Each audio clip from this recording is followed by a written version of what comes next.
What is up? Thank you for coming to my channel, Prison POV. So my last video, I did swallow my pride. I reached out and asked some people for help. I said, if you got it like that. If you don't even trip. And the reason why is because I got my YouTube payment. They pay on the 21st every month. It was really low. I was keeping it all the way $700. Usually it's about $1,000 or so. I was looking forward to getting the YouTube money. Got it behind on bills. It was low. So I reached out to the Point of View crew and said, hey, got it like that. Look out for Homeboy. And here's the ones that did look out. I'm very familiar with this list of people. I talk to them all the time. And so, yeah, Mike from Oxnard would actually, not too long ago, he gave me a list of some good ideas for videos. I haven't done any of those yet. Coming soon. So shout out to Mike from Oxnard. What up, Homeboy? Furious, Damon, Michael Elsie, Brian, and Logan. Good looking out, Point of View crew. Nothing but the most love and respect for you guys. I really appreciate it, and it made a huge difference. So today, the video, I thought of a good idea, a series I'm going to do. I'm going to start talking about peckerwoods I know from certain towns. Your town could be coming next. Today I'm going to talk about good woods I know from Orange County. Now, when you talk about Orange County, first thing you hear is skinheads. They have a lot of skinheads there. And then when you start hearing about skinheads, the first thing you're going to hear is P9, since that is where they originally started from. For a long time, I was under the impression you actually had to be from Orange County to become P9. And I think that's how it was originally. Because I know 3 dudes from Bakersfield, that back in the day, that tried to become P9, and they were repping it, and they got in trouble. Well, I know for sure 2 of them did, not sure about the 3rd. But then again, that also could be the guy who brought all 3 of them in, end up being deemed no good. So it could have to do with the guy who brought him in. But I think it also had to do with them being from Bakersfield. But yeah, there's no P9 that I know of from Bakersfield. So it just gave me the impression, hey, you have to be from Orange County. Then I start hearing about other dudes from LA. In fact, I went to the whole Kern Valley. When I came down from Arizona, they lost my C-file, threw me in the hole. 2 dudes from P9 there. One was from LA. Solid individual. So yeah, Orange County has a lot of skinheads. They also have a lot of woods. The tattoos they like to get. 1503. Had to get Orange County. OC. And this confused me for the longest time. See a lot of woods and Southsiders with what looked like a star right here. And I thought, star, why would there be like a little star? Because Orange County is SoCal, Southern California, all day long. And a star, when you think of a star, you think of up north. In fact, when you're playing pinochle, especially with Southsiders, because they don't say 14, and if you melt, you add it up, comes to 14. They won't say 14, they'll say Strella, which is Spanish for star. So I thought, why would they get a star when their SoCal star represents north? At least to me, anyway. It's not a star, it's actually the pit of an orange. Trip out, next time you see a dude from Orange County, they done a lot of prison time, look right here, it'll be the pit of an orange. Pardon me real quick. Okay, that being said, my first term was very tight with a dude from Orange County. His name's Matt, he's my road dog. I had homeboys there, but then none of them were in my dorm. And when you're doing time in the pen, you want to have a solid homeboy or road dog in your dorm. Someone you're working out with, you're kicking it with, going to chow with, or playing pinochle with. And Matt from Orange County was my straight dog. Love that dude. His homeboy, Donnie from Orange County, it was us 3 kicking it a lot. Me kicking back the OC car. Love them dudes. It's solid. They ended up calling Donnie Dum Dum later on. I saw him at Wasco because when he got out from there, he went to a store and stole some sheets, some $11 sheets. He already had a petty theft, so they caught him for petty theft for the prior. He had a strike, so they took that 16 months for that charge and doubled up to 32. He had to do 32 to 80%. 32 months at 80% for some sheets, $11 sheets when he had money in his pocket. He told everybody his charge. Start calling him Dum Dum. Good dude though. Sling Ink. He put the hard timer guy on me. I always wanted to have a hard timer guy. See how he's like this? Always wanted one. There it is. And then I got PFL. Peckerwood for life. Good dudes. But trip on this. I end up, like I said, I end up seeing both of them later in Wasco Reception. Because Wasco Reception is from Orange County, you'll go to Wasco Reception for your terms. But if from Orange County nearby later, you'll go to Chino. So like I said, I seen Matt and then Donnie, who will refer to Dum Dum. Both of them later on, Wasco. Road dogs, good dudes. Trip on this. And I went to H5. When I was at H4, I got jumped over a bad call. You can go watch that video. They moved me to H5. There's a dude there who had the keys, an old man named Jack. Everyone was swinging from his nuts, for lack of a better term. And I say that with as much respect as I can muster up. And what I mean by swinging on his nuts, they were catering to him. This old man, Jack, from Orange County, had the keys. And I guess they're saying he has some tattoo. I guess he was somebody. He was tipped up or something. He had a tattoo. I didn't see it. I'm going to look for him, walk up. Hey, what's up, Jack? How you doing? Yeah, just kick it back, man. Yeah. Scoping him out for the tattoo. Wasn't gonna do all that. Reminds me of my silly Richie Rich from my E. He was ordering a package. He's gonna get a pair of shoes. He didn't know if he's gonna get these shoes or these shoes. He was like undecided on these two pairs. There was a dude out in the day room who had one of those pairs on his feet. So Richie Rich walked up to that guy, didn't really know him, stood real close to him, enough to where he could put his foot next to his foot, so he'd try to imagine what the shoe would look like on his foot. Walk up to some dude, don't even know, get all close, trying to, how would that shoe look on my foot? Like, Richie, dog, kill game, homeboy. Crazy style. So no, I wasn't checking Jack out for his tattoos. I just took it. Nobody ever was saying he was somebody. He must have had enough juice, because he's the one that kept that full misery from getting stomped out when he rolled it up over Reckless. Like I say, when you're Wasco reception, don't matter if you're D yard, H yard, C yard, wherever, you're always going to end up at A yard. A yard's the main point you're going to go to before you catch that chain to go to your main line. It's where everyone ends up. They took Misery from H5 where we were at, walked him over to A yard. He saw Reckless. I guess they had beefs. Reckless told him it's on the crack and full. Misery's like, nah, I don't want no, fuck that. Turned right back around, told the cops I can't be here, and they took him right back to H5. Like within an hour. He left, hour later he comes walking back in. Everyone's like, what the fuck? He's like, yeah. And I rolled it up over Reckless. Fuck it, I'd rather 3 of you guys jump me than have to fight him one-on-one. That's how scared he was of that fool. Reckless is bad, but I mean, fuck, I wouldn't be rolling up. Fuck all that. Third career way over that shit. Anyway, he comes walking up in there like, no, fuck that. I'll take my beating. And Jack said, no, we're not going to beat him. The shame is good enough. He took the walk of shame, and how he just got shame all over him. Everyone knows he just doesn't have the heart. His heart straight pumps that Kool-Aid. So no, we're just going to let him be. And everyone treated him different too, because he could draw real good, a full Misery. And he drew someone a handkerchief. What they'll do is they will cut part of a sheet, and they'll have what looks like a handkerchief, and they'll sleeve it up. Fill it up full of art. Misery did that, took it someone, they tried to pay him a straight pudding. He's like, hey, you going to pay me for that handkerchief? He was like, yeah. Brought a big bowl of steak pudding. Like, he talked to the porter, there's extra food, maybe extra pudding that night, fill it up in a bag, they'll put a hole and they'll go around squirting in different people's bowls. Homeboy got an issue. So here you go, take this bowl of pudding for that handkerchief. It's like, what? The fuck? And no one had his back. Like, before he rolled it up and shit, he would never tried that on him. Because then he would, felt disrespect and fight, but he went in number to fight, because he had shame on his. He had no heart, like, whatever. So I was like, hey, can I get some of that pudding? And he fucking, yeah. Be that as it may. Another dude who was straight all over that dude Jackson nuts is this skinhead from Lancaster. I've been knowing him on and off. I always see him in Kern County Jail. I don't know if Lancaster, I don't know why he'd always be in Kern County Jail. I know he's from Lancaster. Be that as it may. I'd see him all the time, and he's tough, he's with the business, he had level 4 on his, in and out all the time, doing a bunch of time. Seen him in there, he was Jack's go-to for like the muscle. He'd be wanting to, tear everybody up. He told me, when we were going to leave, he's like, yeah, I'm in trouble, man, like the last prison I was at.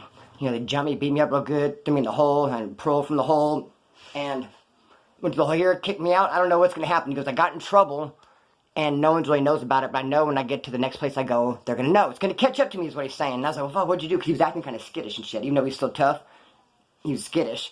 He's like, I'm in trouble. I don't know what's going to happen. He said he got caught opening a kite. Someone handed him a kite, said, pass this. He took it back, opened it up, he said, and read it. You can't do that because they used to put all kinds of markings and tape. They're booby trappers. Nobody can get that done. Supposedly he did that, read it, folded back up. They caught him. They smashed him. And like I said, here he is now tripping like he's going to catch up with him. There's more beatings coming. And yes, he went to where he was going and he got real good. Because what happened was, no, he did not get caught reading a kite. That's not what happened. What happened was, a nurse was walking by. And he straight got caught choking the chicken. Can't do that. Pardon me real quick, please.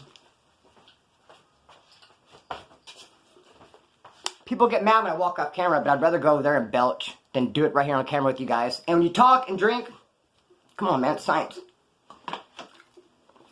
That fool straight choked the chicken when a nurse was walking by. Oh, bad.com. I mean, what, huh? What type of motherfucker are you to do some shit like that? And the nurse, what she did, just went straight and told the homeboys. Like, hey, this is what happened. And they fucking smashed him over it. And like I said, it wasn't done. When he got to where he's going, they fucking smashed his ass again. So, now, there was a story I was going to tell, but now I kind of got cold feet, I don't really want to tell it. What it is about a big homie from Bakersfield and a big homie from Orange County.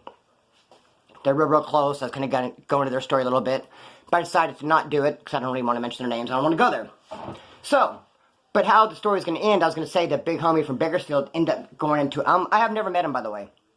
It'd be an honor, I'd love to meet this homeboy, he's, brotherhood, he's from Bakersfield, never met him. I know his brother real good, and I know his nephew real good. Never met him. I was in county jail with a Southsider from Compton. Never been in jail or never been in trouble. Young dude, he was cool, he was solid. Came to Bakersfield, went on like a little crime spree. Locked him up, he was gonna go to the pen. He had no idea what was going on. So I was putting him up on game, told him about working out, told him about the kitty, keep him clean, how Southsiders, how they program, just tell him what he could expect when he gets to where he's going. And later on at Wasco, I did see him like 6 months later. He lost like 30 pounds, he was all cut up. He didn't have the fade no more, his hair was bicked. Southsiders like to get in there, a lot of people like to bick their heads with the razor. Think about it. If 6 dudes are beating someone up, the cops look, and all of them have no hair because it's bicked off. They all have blue clothes. They all have some like tattoos. Like, you can't recognize them. Who the fuck is who? So anyway, I put that fool up on game. He was a good, solid youngster. When I left and moved out, the big homie moved in with him. He was probably like, damn, never been in jail before. All of a sudden has a straight brotherhood member living in a cell with him. But before I moved in with that Southsider, that youngster, he had this dude named Q-Tip living with him. Q-Tip's straight off the hook. But it was so funny, because one time the youngster at Southside said, hey, let me ask you something, Splinter. I'm really confused about something. I go, what? He said, Q-Tip, man, he'd always get on the door and he'd always yell out, mustiness! He'd just get on his door and go, mustiness! And I go, mustiness? Like, we just yell mustiness all the time on his door. He goes, yeah. He goes, what the fuck? Why would he do that? Like, he'd do it all the time. And I sat and thought about it. I was like, no. He wasn't saying mustiness. Trip on this. He was saying, must be nice! Must be nice. Yeah, funny. Someone walks by, maybe they have a nice cup of coffee, maybe they're just going to a visit, came back from a visit, maybe they're going to a store, they got their commissary, maybe they're talking on the phone to somebody, maybe they got an attorney visit. Must be nice, motherfucker, I'm stuck in the cell, and you got it like that. I don't think I mentioned this, though. My notes are really jacked up, by the way. I'd love to show them to you. 9 times out of 10, I write these notes, put them on the wall for me to refer to, and they're illegible? Is that how you word it? Not legible. Eligible. They're not eligible for parole, these notes, I'm trying to tell you. Not legible. There's a dude from OCS I met. He, straight off the hook, stabbed somebody with a set of... Hold up real quick. Hate pausing it, but you have to sometimes. So, this fool stabbed somebody with a gardening claw 4 times, and they busted him, but since it had 5 claws on it, they said that he stabbed him 20 times. Gave him a big old fat term for it. First term, when they endorsed him to go to Corcoran, Sat F. At the time, they had these G&H charges, a real wobbler. A lot of people didn't want to be there because they're doing interracial bunking. It wasn't really a red light. No one was saying, no, you can't go there. You have to go there and get off. But a lot of people were like, nah, not cool with the interracial bunking. Go there and take off. And that's what this fool said. No, I'm going to go there and take off. Look at that. I'm sure he did. He was a solid-ass fool from OCS. That interracial bunking, they did that ICDP, too. And... what we start doing, we just start going there and just picking our own bunks. They go in there until you have to be on bunk 3. You walk in, and it's, a black guy and someone else, whatever. You don't want to bunk with a black guy because you're not supposed to. Because you get in trouble. ICDP will say they failed the program if you don't just take that bunk. We start saying, no, fuck it. And the black guys are the same way. They don't want to bunk with no fucking wood over in their space. They want to bunk with their homeboys. What we start doing is just saying, fuck it, I don't care what the bed number says. I'm just going to go get my own bunk.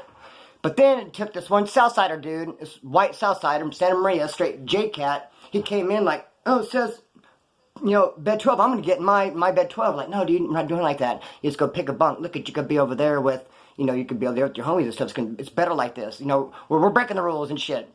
He's like, no. It says bed 12. I want to get in bed 12. And made a big old stink. The cops ended up coming in. Everyone had to go to their beds and shit. Like, someone smashed this fucking fool. You don't think what that guy did was wrong right now? The hell? There's a bunch of shady shit that went on right there. ICTP. One night I'm up late talking, I admit it. It's real bad, not a good look. When lights go out and you're talking and you're making noise, it's really not a good look. But I was doing it one night, especially commissary night. Had a lot of chocolate, sugar, coffee, up joking. ICTP was just a small little square dorm with a bunch of those triple racks in it, like 30-something people in it, were being loud. The Southsider guy got offended. Not the same one I was talking about, not the white dude from Santa Maria. This other one. Instead of coming over and saying, hey, can you guys please keep down? You're causing too much noise. I can't sleep. And we would have been like, oh, okay, our bad. Instead, he took a soup and just broke it real loud. Start to where everyone was up. And then when everyone was up, then he started going, I'm tired. Everyone was staying up all loud. Making this noise and talking. Everyone started getting up, put their boots on. Now it's just not going to be him confronting us and maybe getting a one-on-one or maybe even us 3 taking off. I'm like, no, fuck you, fool. Now it's going to be a riot because everyone's awake and booted up. And the Southsiders outnumbered us 2-1. So now he's in the favor to win. Come on, dude. Like, I see you, bro. I see you. You should just confront us by yourself, I thought. So yeah, Orange County Woods, man. Solid. Marcelli Corcoran, Smiley. Love that dude. Straight. One of the best sellers I've ever had. When I first got in there before I got my TV, he had a TV that somehow it was sideways, the screen, so you had to put it on its side, the TV, and you didn't have to shake it, and it was crazy. I was like, bro, I'm gonna get a TV, man, take them up and throw it away. But what he would do every weekend, he's like, yeah, I'm gonna hit some dope. Molly's gonna bring some dope, some speed and shit. I'm like, alright, cool, man. Then he would go out there, she would bring it, he'd get scared to bring it in, so he'd just drinking the Pepsi. And he'd come back just freaking wired for sound. He'd get up on his bunk and start writing. He'd say, hey, I'm writing a book. And all weekend he'd be up there, fucking Saturday night, Sunday night, Monday, Tuesday, into half the week. Not even sleeping a wink, giving me all his fucking food, and writing that book. I'd be sleeping, get up, midnight, bust a leak or something. He'd be like, whoa, it scared me sometime. I forget to be writing his book. Because he'd be up, he'd have all his paper stuff. He wouldn't have no light. He'd be doing it by moonlight. Hey, what's up, brother? I'm writing this book. What's a book about, dog? What the physics? Is it autobiography? Is it, fact or fiction? I'm talking non-fiction. Where are we at? So, but his homeboy, I think I brought this up before, I don't want to repeat too much. Bobby, he had the yard for a while, from Orange County. The only reason he had it, because the dude who had the yard got in trouble, went to the hole. He was coming back. Bobby from Orange County had it while he was gone. Me and Bobby did not get along at all, man. Fuck no, not get along. He worked during the day, so during the day I'd be doing burpees with my buddy Tom from SGV. And Bobby wouldn't be there because he worked, but sometimes he'd skip work, and I'd see him come walking across the yard, and be like, fuck, not this fucking dude. Especially when he found out I was short at the house. I only about had like a week or so left. Then he'd never straight out disrespect me. He'd be sarcastic, little innuendos, say little things. And when I'm a week to the house, you damn near have to fucking spit in my face, call me a punk to get me to fight. Come on, I'm going home in a week. I fight you, and I fucking go home now in 50-something days. Gonna lose 45 days. You ain't worth it. Fuck all that. But he would be a little sarcastic motherfucker sometimes. Couldn't stand him. That's why, though, cops know that when you get short at the house, you're not really gonna bust a grape. That's why Roscoe Reception, they'll release GP and PC at the same time. It's kind of a trip. When it first happened to me, they release you, you're getting out. All right, cool. Put you in R&R. You're dressed out, you're getting ready to leave, and all of a sudden they start bringing a bunch of dudes from PC in, from B-Yard. Like, whoa. And they come walking in, put you in the same holding tank as you. Just yesterday, if you had seen them, you'd have fucking took off on them. You'd have jumped the fence to get them. It's on a cracking straight war. Now you're in the same holding tank together. Huh? Feel like busting the grape? You gonna do anything? Or are you just gonna get out? It'd be a trip, though, sitting there by him. Yeah, kind of a trip. Be that as it may. What else did I have to say about Orange County? None but the most love and respect. 1503. Represent. So, yeah. Well, I represent Kern County. We don't have numbers like 1503 and like that. I mean, we're just BKS on ours. KC. That's what I'm about. But I do respect. And I'm nothing but the most love for SoCal, Orange County white boys. I know a bunch of Southside from Orange County that I really, really got along with.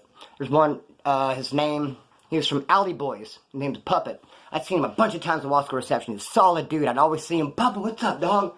Then one day I came in, seen some other dude from Alley Boys. Hey, what's up, Puppet? That Dean, no good anymore. Like, damn. Breaks your heart when you end up hearing stuff like that. So, right now, damn, hang on. I ate some chips, too. No more chips and guac before the videos. Been fucking with me this whole time. Cut the string and let it fly. Peace.